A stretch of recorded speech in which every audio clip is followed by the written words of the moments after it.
Mereka menggambarkan pandangan mereka dengan novel yang mereka tulis. Al-Nafis dengan Theologus Autodictatus dan Ibnu Tufail dengan Hayy Ibnu Yaqdhan. Mereka sama-sama menggambarkan tokoh utama mereka tinggal di pulau terpencil, di mana Hayy Ibnu Yaqdhan ketika mengobservasi dunia, dia mulai belajar sendiri dan memahami tentang dunia, Tuhan, dan filsafat melalui pemikiran rasionalnya, tanpa bantuan dari orang lain, di mana Theolus Autodictatus menggambarkannya dengan tokoh utama bertemu dengan orang-orang yang terdampar ke sana, dan mulai belajar tentang dunia, Tuhan, dan yang lainnya melalui observasi dan penalarannya sendiri. Kedua novel ini menunjukkan bagaimana filsafat dapat digunakan untuk memahami dan memperkuat ajaran agama. Mereka menekankan bahwa akal dan wahyu dapat bergandengan secara harmonis, memperkuat pandangan bahwa pengetahuan rasional dan keimanan dapat berjalan bersama.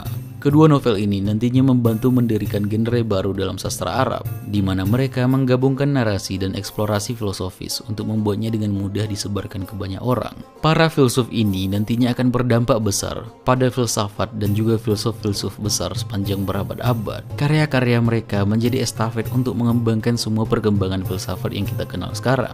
Mungkin saja, tanpa adanya era keemasan ini, pemikiran filsafat kita dan secara efektif ilmu pengetahuan lainnya tidak akan sampai pada peradaban saat ini. Tanpa adanya pemikir-pemikir Islam pada masa ini, kita bisa saja tertinggal entah berapa ratus tahun karenanya.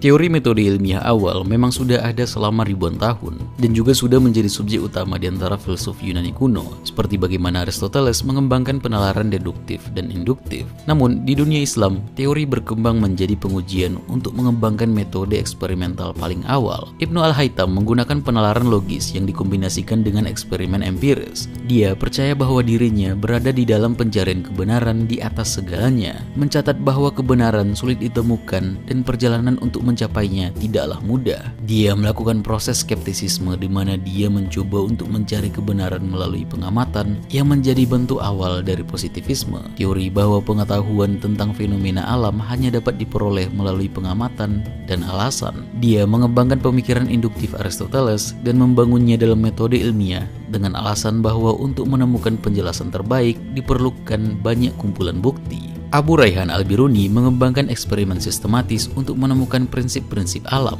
Dia sering melakukan pengulangan eksperimen untuk menghindari bias dalam pengamatannya, dan dia melihat dari rata-rata hasil untuk mengkompensasi kesalahan yang mungkin terjadi selama prosesnya, yang menjadi landasan metode ilmiah saat ini. Ibnu Sina sendiri membuat aturan untuk menguji efektivitas obat, termasuk bahwa efek yang dihasilkan oleh obat yang diuji harus terlihat secara konsisten atau setelah banyak pengulangan untuk benar-benar dapat diperhitungkan. Seperti yang kita ketahui, Ibnu Sina tidak hanya memiliki pengaruh besar dalam filsafat dan metode ilmiah, tapi dia juga adalah penulis paling berpengaruh dalam medis. Dia menulis buku pendidikan medis terbesar sepanjang masa, Al-Qanon fi at-Tibb atau The Canon of Medicine. Buku ini merupakan gabungan dari beberapa buku yang berbeda, dengan intinya berada pada ide-ide besar yang dikembangkan Aristoteles, Hippocrates, atau Galen. Dan tulisan ini dikelilingi oleh lapisan demi lapisan catatan dari dokter-dokter terkenal dari Baghdad dan sekitarnya, di mana garis utama adalah ringkasan dari Ibnu Sina sendiri. Ibnu Sina juga dikatakan sebagai penemu dari karantina, yang mengatakan bahwa karantina selama 40 hari adalah metode paling penting untuk menghentikan penyebaran wabah.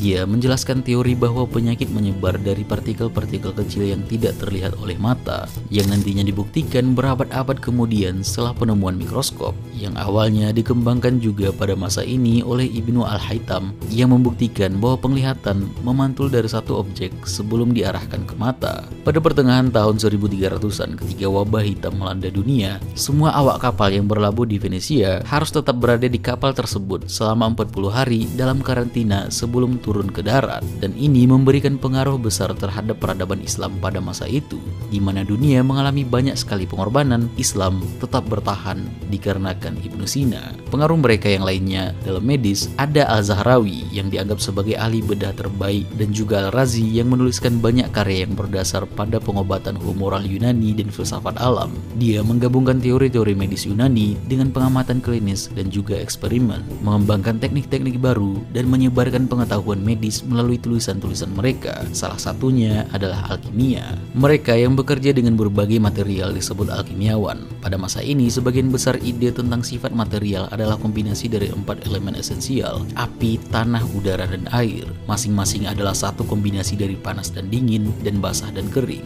Api panas dan kering, tanah dingin dan kering, udara panas dan lembab, dan air dingin dan lembab. Konsep dunia material ini bukan hanya dasar dari kimia pada masa ini, tetapi juga diadopsi terhadap kedokteran. Sebelum penemuan teori kuman, penyakit dianggap sebagai salah satu atribut ini yang tidak seimbang dalam tubuh. Mungkin elemen udara panas dan lembab yang ada di dalam tubuhnya berkurang atau yang lainnya. Ibnu Hayyan menyusun logam bumi dengan model Aristotelian, mengatakan bahwa kombinasi berbagai bahan logam bisa menghasilkan logam berbeda. Yang paling terkenal dari ini adalah besi bisa berubah menjadi emas. Pencarian ini dikatakan sebagai pencarian Philosopher's Stone, di mana beberapa logam bisa menghasilkan logam yang lainnya. Dikarenakan mereka hanya berdasar pada teori yang sebelumnya mereka miliki, sama seperti ilmu fisika, beberapa kesimpulan yang mereka dapatkan mungkin mendapatkan kesalahan. Namun, kesalahan juga memberikan pengaruh yang cukup besar, dikarenakan alkimia nantinya berkembang menjadi kimia yang kita pelajari hingga hari ini. Banyak sekali pengaruh ilmu alam dari ilmuwan pada masa ini,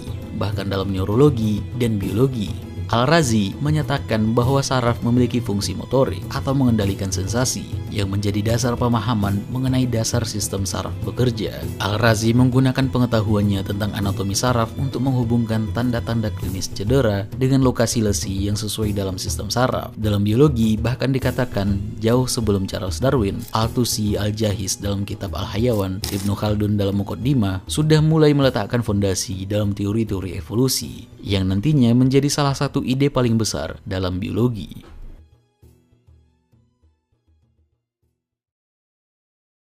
Para pemikir Islam juga membuat perkembangan penting dalam bidang matematika. Mereka membangun dari para pemikir di seluruh dunia dan menggabungkannya menjadi bagian paling mendasar dari pemahaman kita tentang angka, di mana mereka memberikan fokus besar pada aritmatika dan aljabar. Sistem angka yang diadopsi dari matematikawan Hindu di India dikembangkan oleh Al-Khawarizmi dan menganjurkan adopsi masalah sistem angka basis 10 yang membuat perhitungan matematika jauh lebih mudah. Al-Khawarizmi juga menulis kitab Aljabar yang merupakan tulisan paling berpengaruh selama berabad-abad mengenai aljabar. Aljabar memperkenalkan teori yang memperlakukan bilangan rasional, bilangan irasional, besaran geometris, semua angka sebagai objek serupa, bisa dan siap untuk dimanipulasi. Al-Khawarizmi juga berpengaruh terhadap algoritma, astronomi, geografi, dan kartografi. Matematikawan lain, Omar Khayyam, membangun dari karya Al-Khawarizmi untuk mengembangkan dunia persamaan kubik. Matematikawan lainnya, Ibnu Suja, memperluas karya Al-Khawarizmi ke dalam eksplorasi angka negatif dan notasinya. Ibnu Al-Haytham menemukan rumus jumlah untuk pangkat keempat menggunakan metode yang dapat digunakan secara umum untuk menentukan jumlah untuk pangkat integral apapun.